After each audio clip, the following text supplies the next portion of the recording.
শরীরের যৌবন ধরে রাখার জন্য সুস্বাদু জবা ফুলের চা।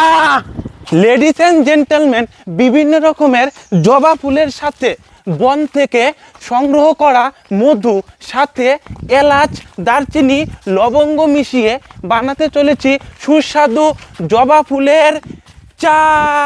পিঙ্কির বাড়ি থেকে ভোরবেলা চুরি করে জবা ফুল তুলে নেব, পঞ্চমুখী রক্ত জবা ফুল। সকাল সকাল মায়ারানীর গাছ থেকে ফুলগুলো চুরি করে নেব।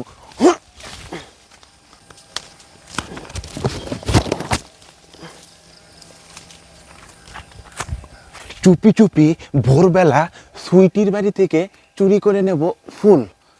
মেয়েদের পিরিয়ডজনিত বিভিন্ন রকম সমস্যার জন্য জবা ফুলের রস নিয়মিত 4 থেকে 5 দিন সেবন করলে পিরিয়ডের বিভিন্ন রকম ব্যথা, অনিয়মিত পিরিয়ডের জন্য জবা ফুলের রস ভীষণ উপকারী। মালা বৌদির বাড়ি থেকে চুরি করে নেব বিভিন্ন রকমের ফুল।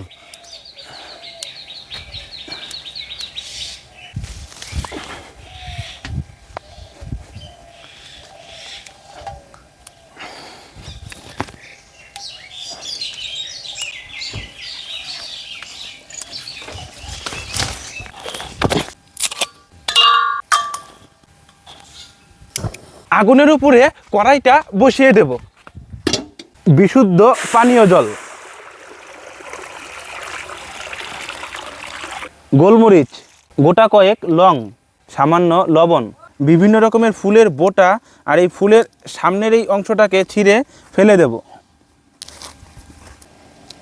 জবা ফুলের রস কিডনিকে সুরক্ষিত রাখতে, অর্শ দূর করতে জবা ফুল ভীষণ উপকারী। জবা ফুলে রয়েছে অ্যান্টিব্যাকটেরিয়াল উপাদান যা রক্তকে পরিষ্কার রাখতে খুব সাহায্য করে। জবা ফুলের সাথে গরম জলের রস মেশানো চুলের জন্য ভীষণভাবে উপকারী। মুখের গোটার জন্য জবা ফুলের সাথে মধু মেশানো রস খুবই উপকারী।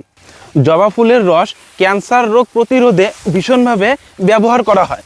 এলাচ, ভালো করে গোলমরিচ, এলাচ, লবঙ্গর সাথে জল ফুটিয়ে নেব। বেছে পরিষ্কার করে নেওয়া ফুলগুলোকে ভালো করে ধুয়ে নেব।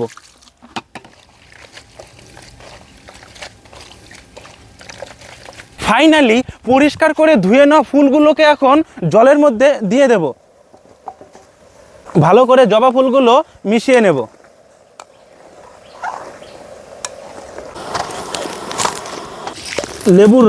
লেবুর রস দেওয়া চায়ের রং আস্তে আস্তে লাল হতে থাকবে। বন থেকে সংগ্রহ করে আনা মধু,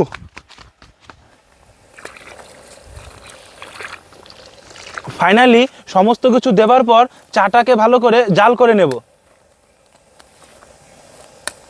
গরম গরম হান্ডিটার মধ্যে চা ছেঁকে নেব।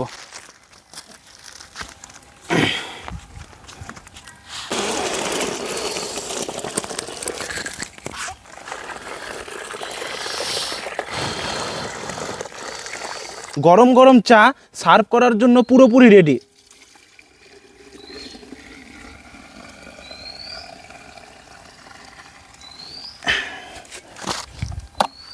ফাইনালি শরীরের যৌবন ধরে রাখার জন্য সুস্বাদু জবা ফুলের চা। এই চায়ে চায়ে জবা ফুলের চায়ে, এই চায়ে চায়ে এই চালেলো।